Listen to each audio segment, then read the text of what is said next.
Bonsoir tout le monde, merci d'être ici au 43e Salon du Livre de l'Outaouais. Moi, je m'appelle Scott Simpson, je suis un des cofondateurs de Le Pressoir, le seul média culturel francophone ici à Ottawa-Gatineau.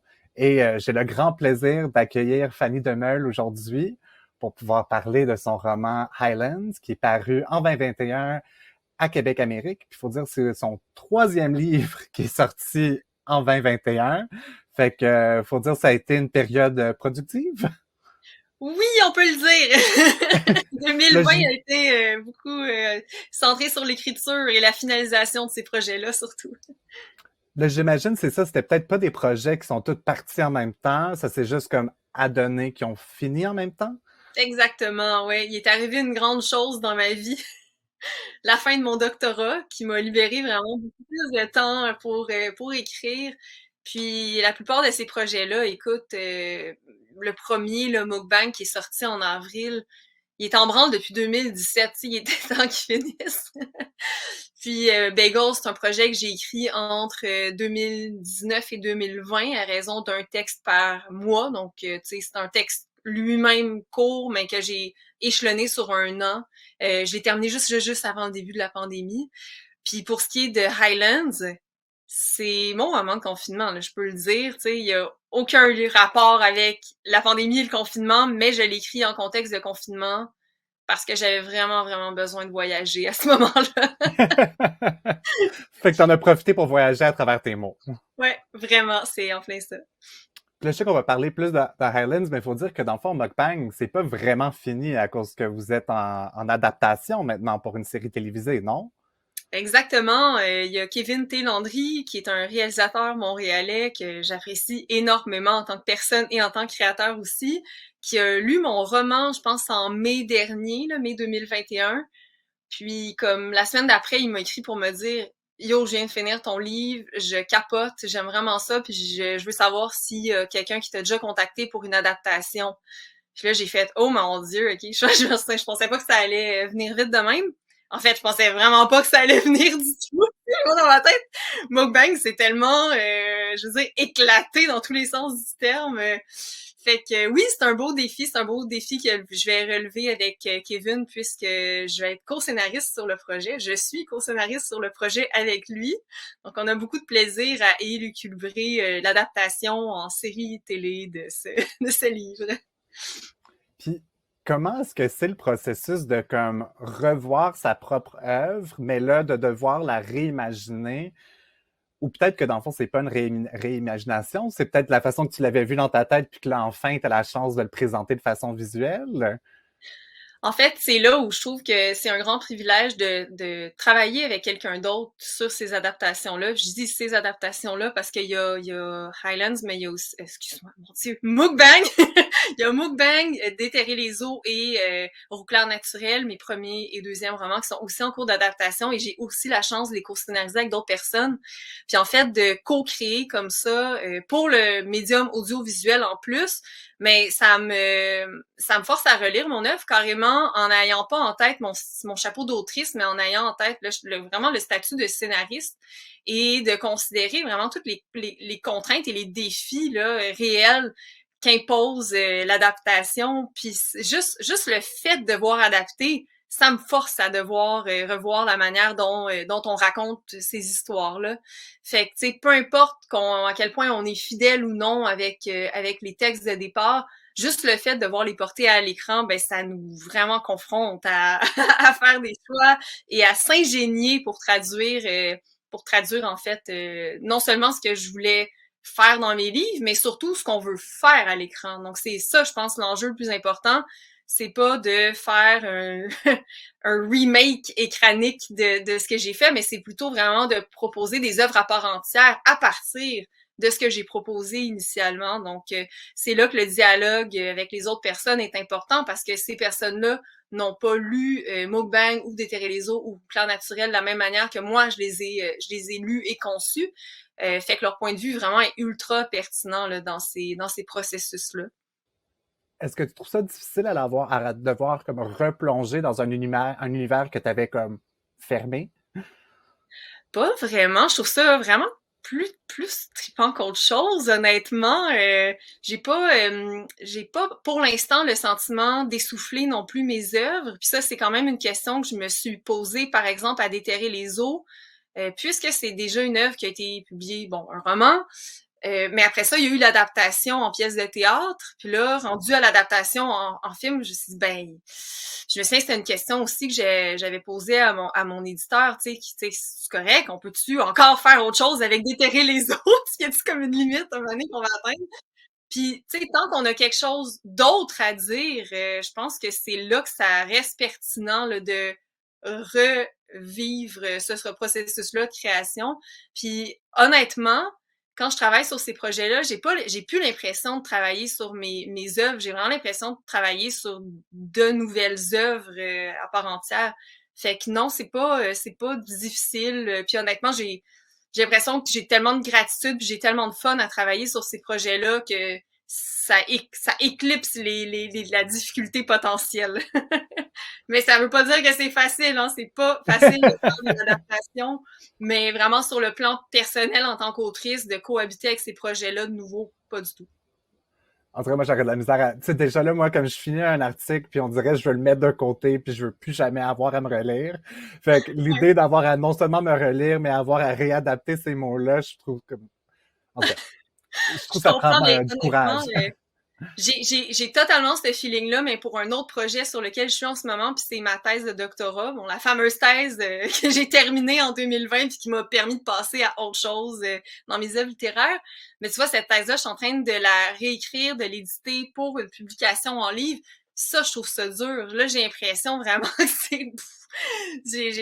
Ouais, ça me roule un peu dans la bouche, mais bon, tu sais, c'est pour une bonne cause, puis dans les moments où, mettons, je me tanne ou que je suis comme épuisée ou je sens que j'ai comme une perte d'énergie, j'essaie toujours de penser à ben c'est quoi ma mission à travers ça? Pourquoi est-ce que je fais ça? Pourquoi est-ce que je veux adapter telle chose? Pourquoi est-ce que je veux écrire telle chose? Pourquoi je veux éditer, publier ma thèse en livre? Ben c'est en focusant sur l'objectif puis en me disant ben j'ai envie que les personnes qui s'intéressent à ce sujet-là puissent avoir cette thèse-là entre les mains. Ben, c'est en pensant à ça que je suis capable de me remonter en selle et de continuer.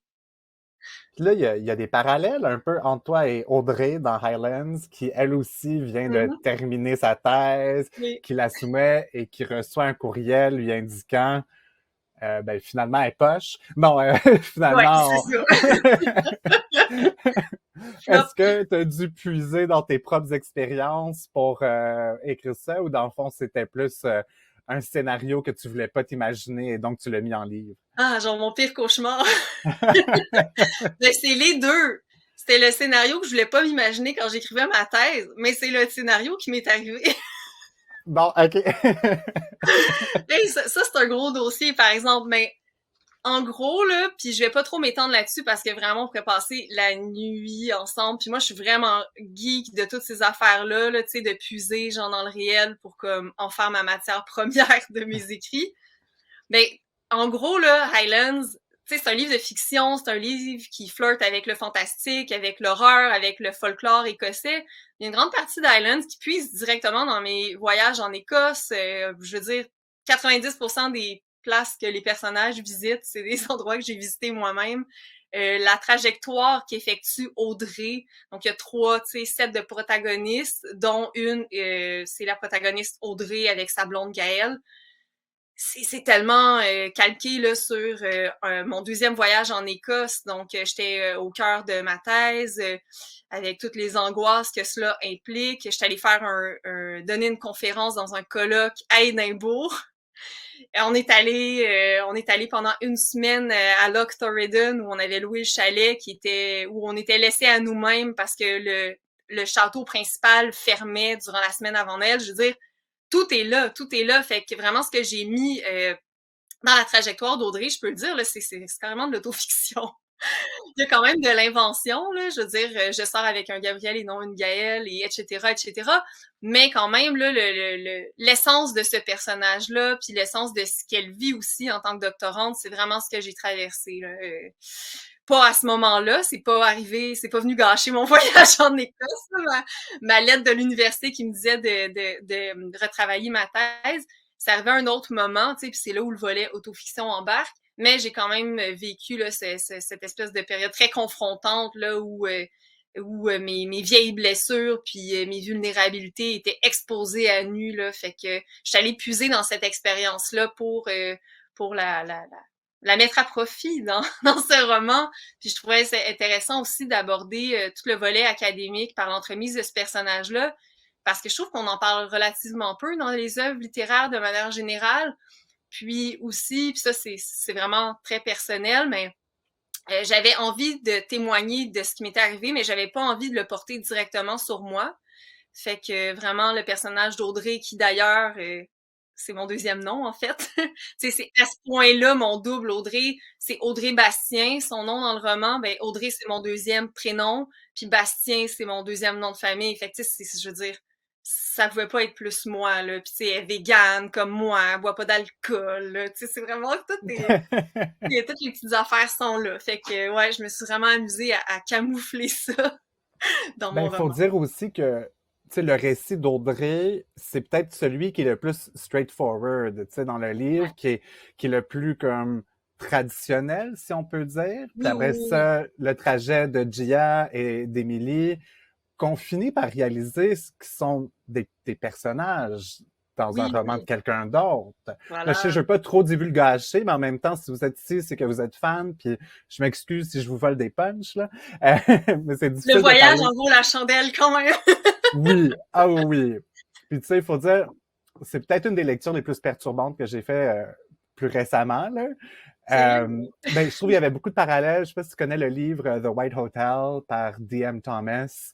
Il y Non, a pas des du tout. scènes dedans qui me rappelaient beaucoup ton livre, le côté fantaisiste, la scène Ah, avec le moine qui comme part en feu. Ça ah me ouais. rappelait beaucoup de ce genre de scène-là où ce que t'es comme, bon, ben, est-ce que je suis dans le réel ou je le suis pas? Puis tu nous gardes beaucoup en suspens, pas mal tout au long. Puis ça, j'imagine que c'était par exprès. Ah oui, moi j'aime ça brouiller les cartes.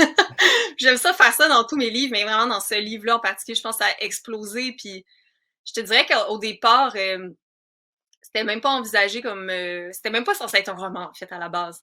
Puis c'est pour ça, dans le fond, qu'il y a comme 3 sets de protagonistes qui vivent des trajectoires relativement différentes. Puis plus j'avançais dans... J'avais même pas commencé à écrire. Là. Plus j'avançais dans mes idées que je voulais mettre sur papier éventuellement, plus je découvrais que c'était en fait un seul et même roman, mais que ce roman-là n'était pas que écrit par moi. C'est bizarre à dire, hein, mais c'est comme s'il y avait comme un autre alter qui venait écrire à côté de moi. Et cet alter-là, ben, c'est l'autrice qu'on découvre là, en fin de parcours avec Audrey, qui est dans le fond l'autrice des deux autres personnages. Puis au fond, ce dont je voulais parler à travers tout ça, puis cette confusion des réalités-là, c'était ben, à quel point ce qu'on lit nous marque. Parce que dans le fond, si Audrey est aussi hantée par sa thèse, puis qu'elle reçoit des visites fantomatiques à l'hôtel au Torridon et tout, c'est parce que dans le fond, elle est habitée encore par les personnages qu'elle a étudiés dans sa thèse de doctorat. Personnages qui sont, dans le fond, la mère, Emily Monk, et Gia, qui est la survivante, qui va en Écosse pour fuir une relation toxique.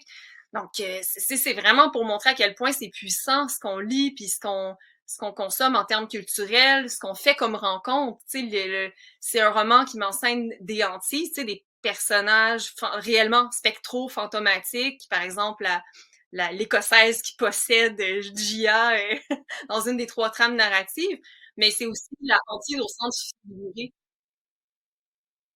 L'homme ombre, si on l'appelle comme ça, là. Oui, Est-ce que oui. ça, c'était des vraies comme histoires écossaises que tu as essayé d'intégrer dans le narratif de ton histoire?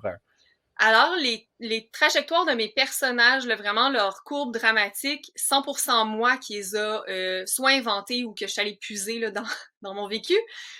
Mais pour ce qui est de l'histoire écossaise, j'essaie de plus d'y faire référence dans certains clins d'œil ou dans certaines mises en contexte tout le long du livre. Donc c'est un peu plus disséminé, mais je m'en suis pas servi pour les histoires à proprement parler de mes personnages. Tu sais, par exemple, le moine que tu as mentionné tout à l'heure qui pogne en feu, sinon l'homme qui est un peu l'ombre de le fameux S de Gia, que Gia essaie de fuir, donc son ex violent.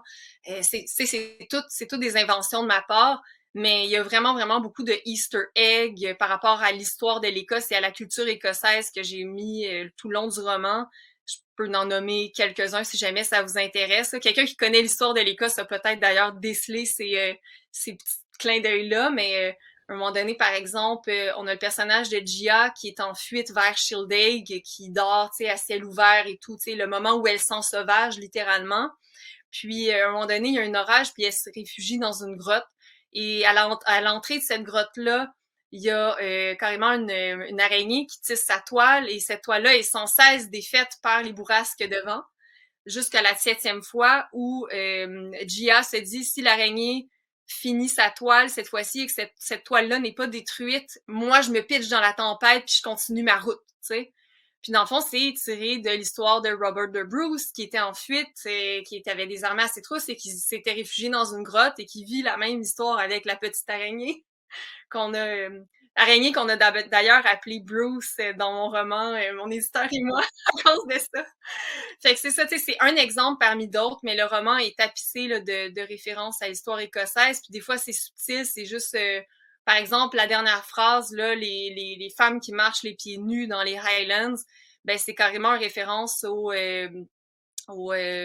gens des Highlands qui anciennement se promenaient à pied, nu-pieds, dans les montagnes, hein, femmes, hommes, enfants, tout le monde marchait nu-pieds.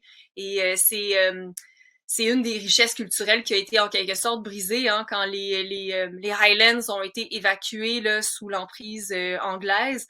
Donc, plein de morceaux comme ça, puis de bribes de la culture gaélique là, qui a été finalement, qui s'est dissoute malheureusement en grande partie. Ça a été vraiment une tragédie culturelle, là, la prise des Highlands. Donc, j'avais envie de non seulement en témoigner, mais en quelque sorte y rendre hommage à travers cette ressouvenance-là dans mon roman.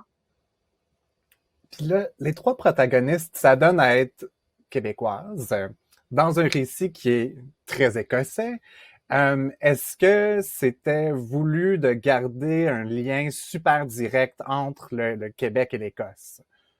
Oui, c'était vraiment volontaire pour plusieurs raisons. La première étant que je me voyais mal écrire des personnages nés en Écosse. On dirait que c'était ma porte d'entrée pour moi en tant qu'autrice née au Québec, à Longueuil, vivant toujours à Longueuil. Tu sais, c'était ma manière de m'insérer dans ces récits-là sans, en fait, avec une certaine aisance et un certain confort. J'avais comme pas tant envie de commencer à emprunter la voie là, de protagonistes vivant là-bas. J'avais envie de me sentir ben, comme les personnages là, en train de voyager, de s'en aller en Écosse. Puis j'avais envie aussi de créer cette espèce de canot-là aussi, Écosse-Québec, parce que, bon, il y a quand même un héritage écossais quand même important au Canada, mais aussi au Québec. Le nombre d'endroits à Montréal, entre autres, qui ont l'empreinte de l'Écosse.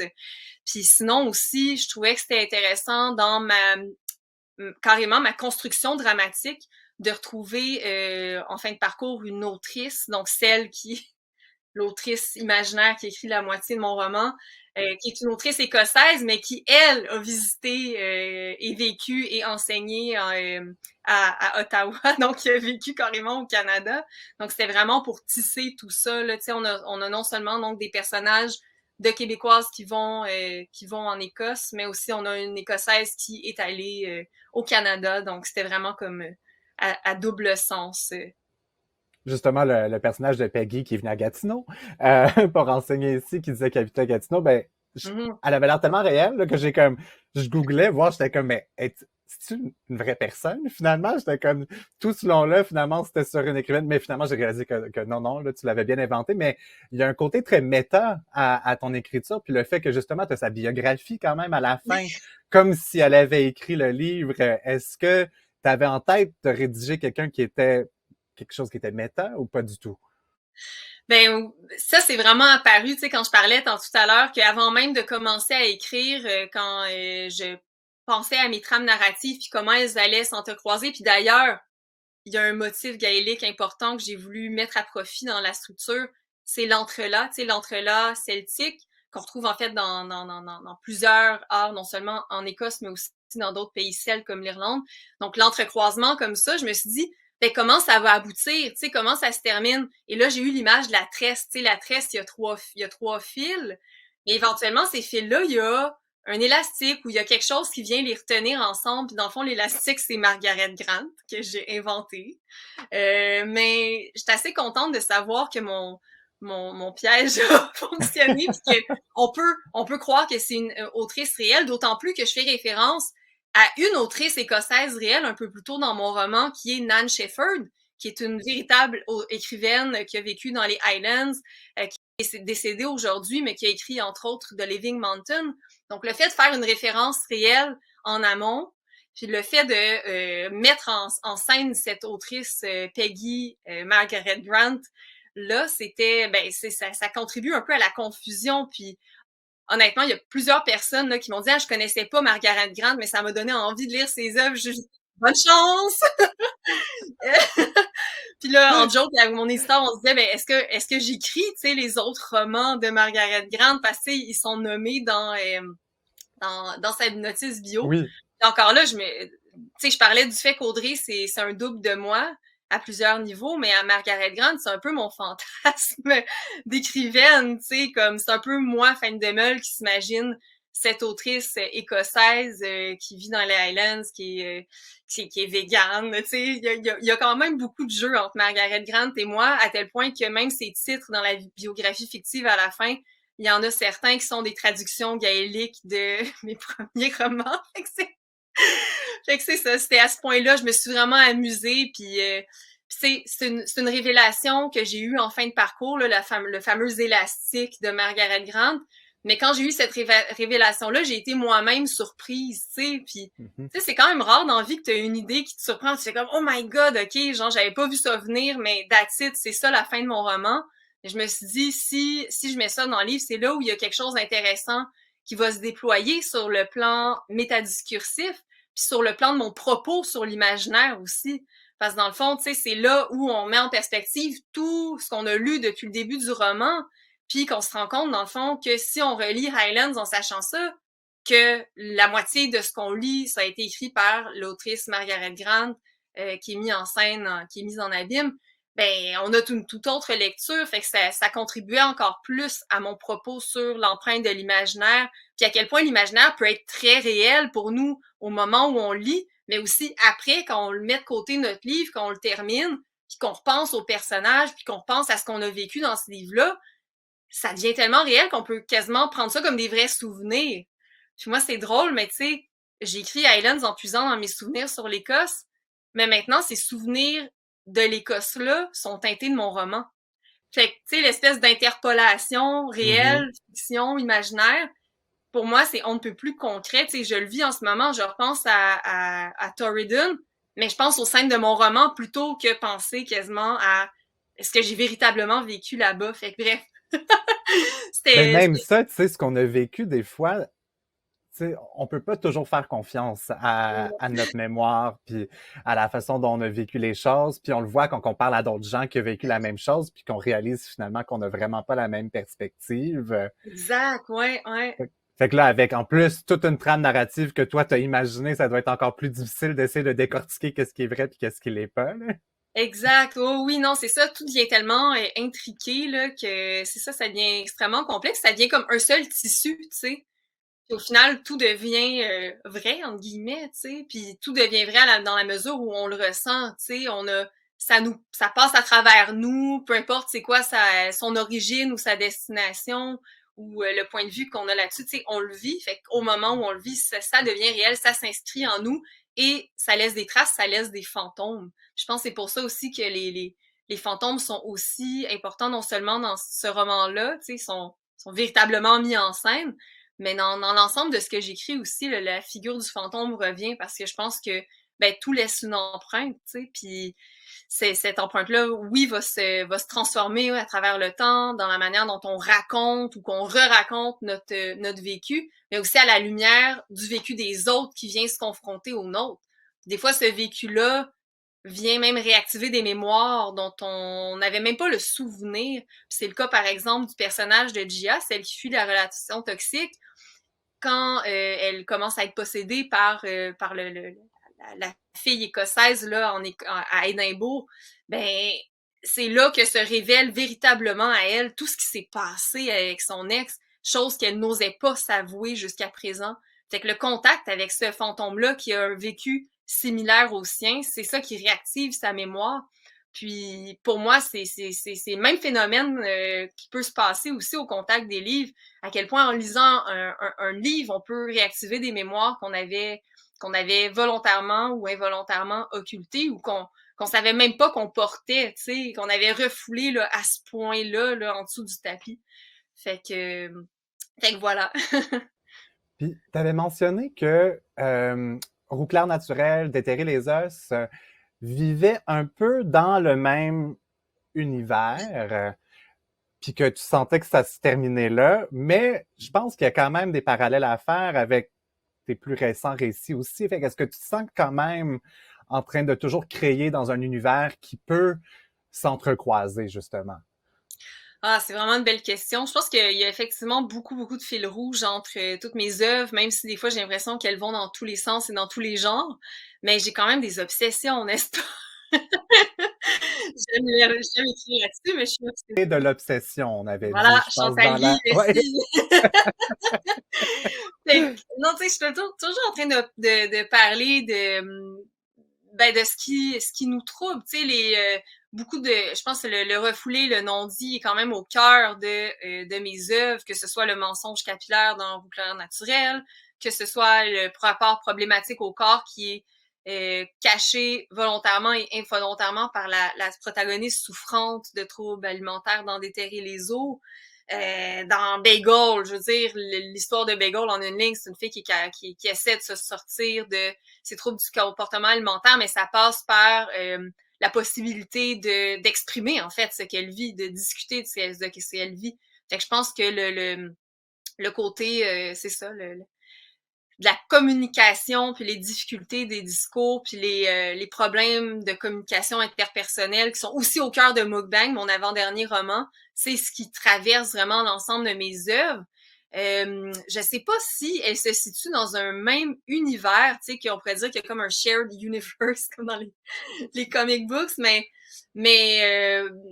pour moi, il y aurait pas impossibilité de, je le concevais pas comme tel, mais je vois pas pourquoi ça serait pas possible. J'avoue qu'il y aurait peut-être juste Mukbang avec son côté anticipation qui est peut-être pour moi dans une case à part par rapport à toutes les autres choses que j'ai écrites. Mais sinon, au final, là, surtout Déterrer les eaux au clair naturel, puis Highlands, vraiment, il y a, je pense, une cohabitation absolument possible là, entre ces trois œuvres-là. Puis, tu sais, des fois, je me dis, ah, mon Dieu, Island, tu sais, c'est le roman où j'explore, tu sais, le fantomatique, le spectral, nanana. Puis finalement, tu sais, je le faisais aussi dans Déterrer les eaux, puis Roux clair naturel. Tu sais, on a des moments où il y a plus de hiérarchie entre ce qui est vrai puis ce qui est faux, des moments très oniriques où la narratrice de Déterrer les eaux puis de Roux clair naturel voit des fantômes, voit des scènes fantasmatiques, puis il y a jamais de moment où on indique qu'on est en train de rêver ou qu'on est en train de se projeter. Tout est vrai, tout est ressenti par la protagoniste et tout nous est présenté sur le même niveau, un peu comme je le fais dans Highlands. Fait que oui, je pense que ma manière de représenter les réalités de mes personnages passe par un même mode de décloisonnement des frontières entre le réel et de ce qui ne l'est pas, du fantasme et de l'imagination. Écoute, j'avais plein d'autres questions, mais finalement, on est rendu à la fin de notre entretien. Il va Déjà? falloir que je me joigne au Zoom qui va avoir lieu tout de suite après, justement, puisque tu es une invitée d'honneur. Les gens pourront te poser des questions en direct. On parlait du roman Highlands avec Fanny Demeule. J'ai adoré. J'ai hâte de le Merci. relire, sachant ce que je sais maintenant, justement. Parce qu'il y avait plein, justement, de petits trucs. J'étais comme, oh my God, j'aurais tellement vécu ça différemment, avoir su ce que je sais maintenant. Ouais. Euh, Puis il y a plein de choses à explorer, il y a plein de thèmes que j'ai pas eu la chance de poser des questions par rapport à ces thèmes-là, comme la maternité, comme les relations entre femmes et tout. Mais j'ai comme beaucoup apprécié. J'ai trouvé comme très facile à lire, en même temps que je trouvais ça difficile à lire. Ah, Mais j'étais comme plongé dedans, puis je voulais pas en ressortir à cause que sinon c'était comme si justement, je revenais à la réalité puis j'étais pas prêt. Ah, oh mon Dieu, mais mille merci pour ta lecture puis pour tes merveilleuses questions. Vraiment, c'était un grand plaisir, un grand honneur de converser avec toi. Puis si jamais il y a des pistes parmi celles-ci qui vous intéressent, je suis vraiment à votre disposition dans les prochaines minutes dans l'autre salle. Donc, si jamais vous avez envie de parler des questions que Scott a soulevées ou si vous en avez d'autres, vraiment, j'ai aucune limite pour ce qui est la nature des questions. On peut jaser de l'Écosse aussi si jamais vous prévoyez un voyage. On peut jaser vraiment de tout. Ben, merci beaucoup, Fanny. Merci au public d'être au rendez-vous. Merci au Salon du Livre aussi. N'oubliez pas, on a un prochain entretien avec Robert Lalonde qui va être animé par Julien Morissette à 18h et que tous les livres qui ont été mentionnés, ben, vous pouvez les retrouver dans mon carnet au slo.qc.ca et commander les livres pour les recevoir dans une librairie près de chez vous. Merci à tous. Bonne soirée.